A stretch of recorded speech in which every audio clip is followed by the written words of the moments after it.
नमस्कार साथियों, मैं कैमूर से संजय कुमार फिर से आप साथियों के सामने हाजिर हूं। साथियों, आज हमारे 4 टॉपिक हैं। इन चारों टॉपिकों पे मैं चर्चा करने जा रहा हूं। साथियों,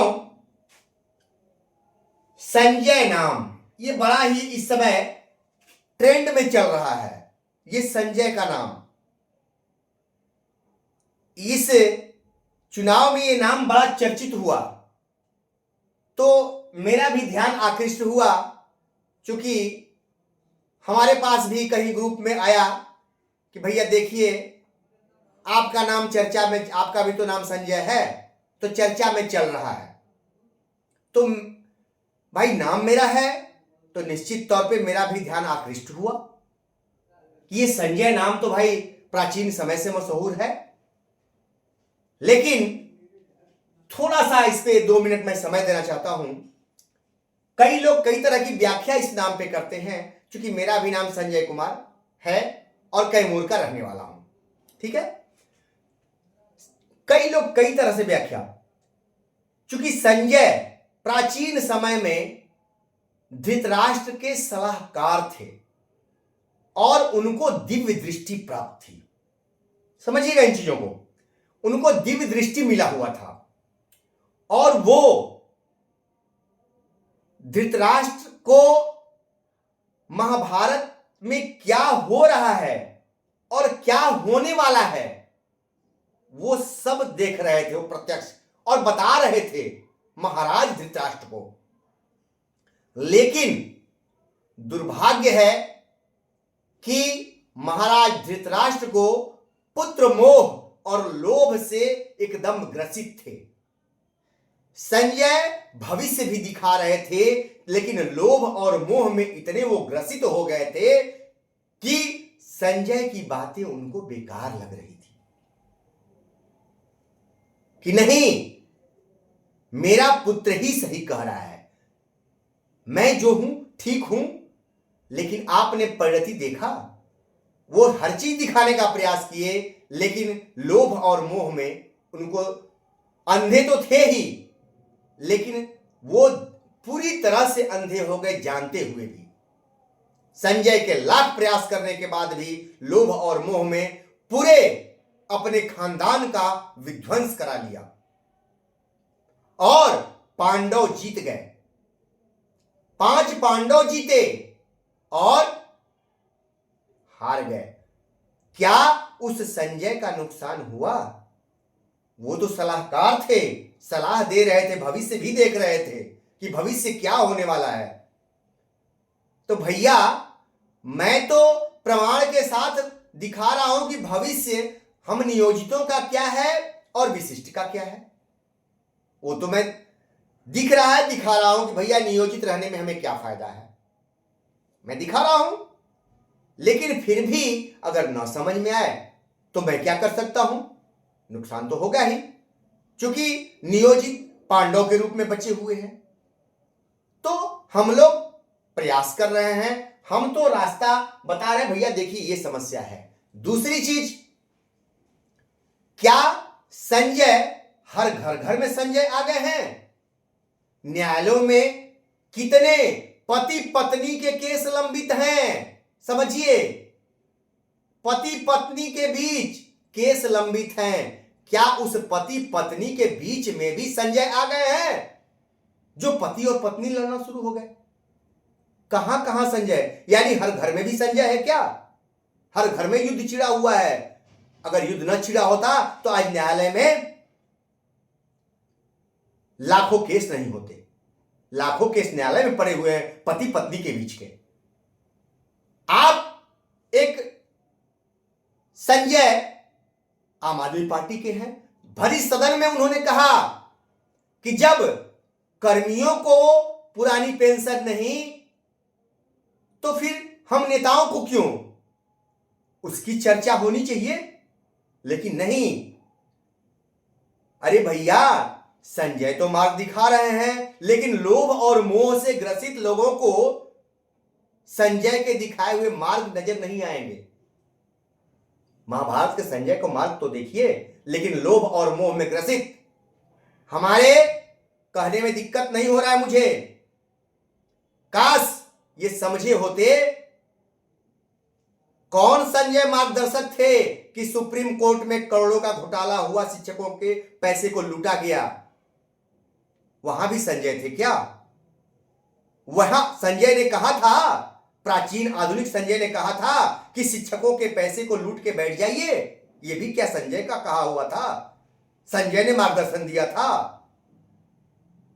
और अब आगे नहीं, फिर आगे अपने मुद्दे पर चलते हैं।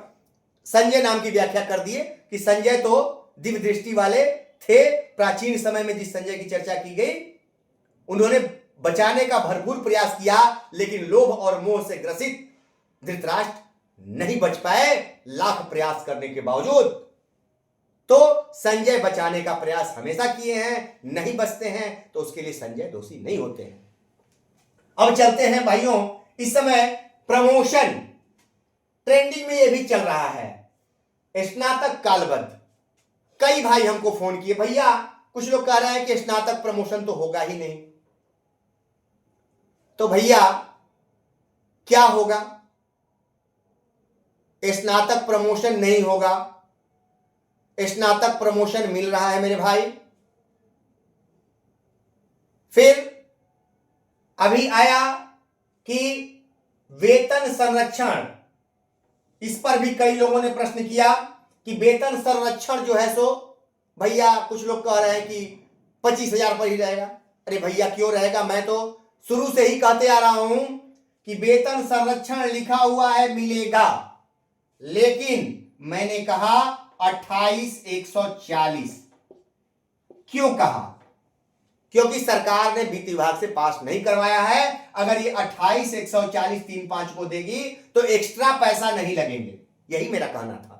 मैंने ये कभी नहीं कहा है कि 25,000 पर ही, उससे अधिक नहीं बढ़ेगा, ये कभी मैंने नहीं कहा है। जो लोग ये कहते हैं उनसे पूछिए, वही जवाब देंगे। मैंने ये कहा है कि सरकार को एक्स्ट्रा नहीं देना पड़ेगा, इसलिए 28,140 तक जा सकती है, क्योंकि वित्त विभाग से पास नहीं करवाया है। मैंने यही बोला है, क्योंकि कभी भी सरकार देती तो उसको वित्त विभाग से पास करवाती है, लेकिन यहां पास नहीं करवाया है, इसलिए इतना पर सरकार को एक्स्ट्रा नहीं देना पड़ेगा, इसलिए इतना। वेतन संरक्षण तो देना है, ये मैं जान रहा हूं, नियमावली में है। हमारी नियमावली में प्रमोशन है तो कोई इसको रोक नहीं सकता है। देर हो, मैं कह रहा हूं देर होता है। अभी प्रमोशन का निकला हुआ है, वो रास्ते साफ हो रहे हैं।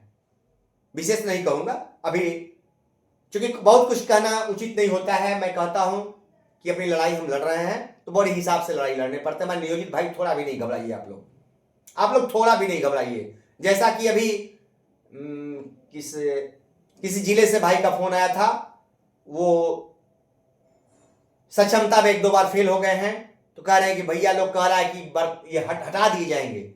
ऐसा कहीं कुछ नहीं है। ऐसे दिग्भ्रमित का प्रयास चल रहा है। और मैंने ये भी कहा है, मेरा वीडियो उठा के देखिए, कि अगर 31,670 देने से 50,000 नियोजित या 30,000 नियोजित दिग्भ्रमित होकर विशिष्ट बन जाते हैं, तो स्वतः सरकार वो भी दे दे। सरकार तो 9300 दे देगी। मैं पहले भी बोलता रहा हूं कि उसके पास क्षमता है, 9300 भी दे देना। कई हजार करोड़ रुपया सरकार ने दिया, तो ये नहीं दे सकती है? दे सकती है, ठीक है। लेकिन चुनाव जैसे समय में सरकार ने नहीं दिया क्लियर कट, जबकि 1-2 करोड़ लोगों को खाते में पैसे चला गया, लटकाए रही। भैया 1-1 हजार 500 वोट से हार जीत होता है, वहां जब सरकार ने नहीं किया, तो अभी शंका तो जरूर है, निश्चित तौर पे होगा। एक झटके में सरकार कर दे, क्या दिक्कत है उससे? हम कहां दिक्कत है? हमको कोई दिक्कत हम लोगों को नहीं है भाई, हमारे भाइयों को लाभ मिल जाए। अब देखिए 31,670 अगर देने से 50,000 नियोजित अगर बन जाते हैं विशिष्ट, तो सरकार को क्या लाभ होगा? 8वां वेतन काटेगी तो 25,000।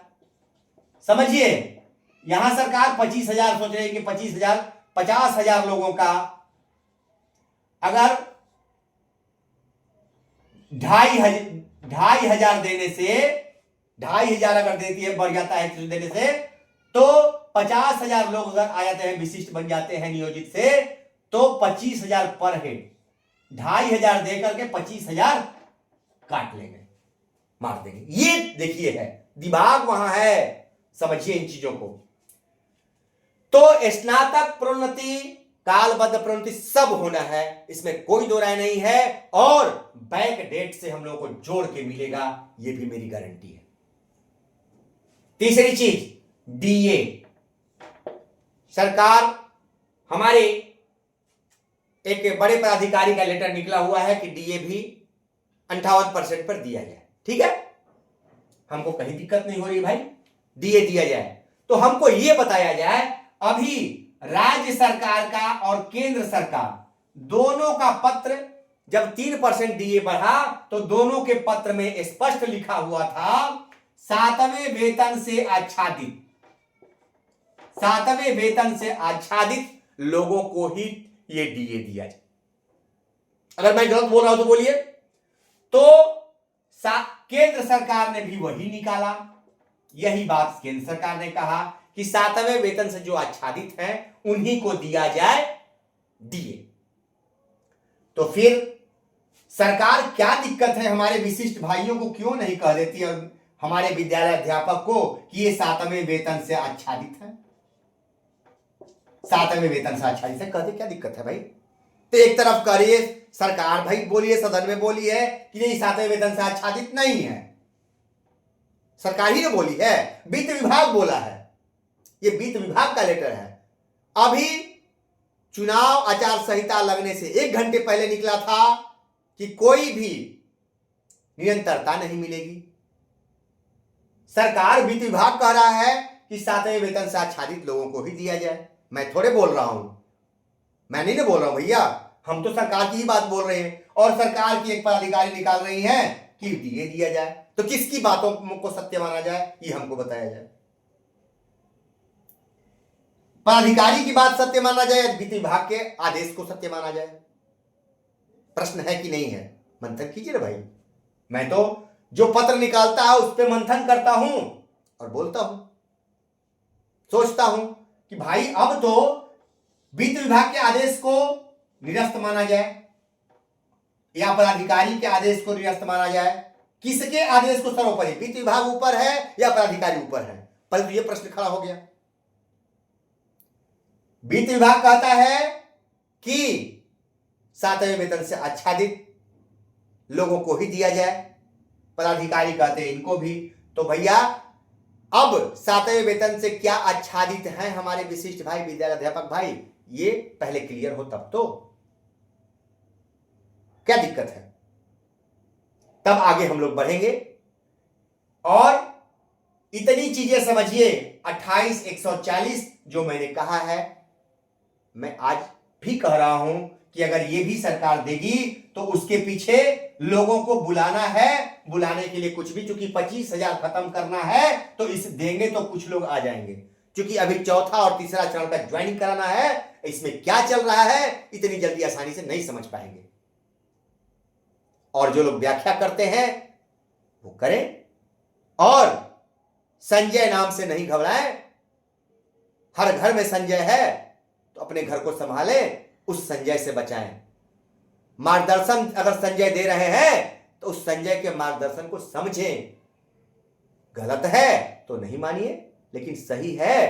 काश अगर धृतराष्ट्र संजय की बातों को मान गए होते तो कौरवों का नाश नहीं हुआ होता। नमस्कार साथियों, फिर मिलेंगे।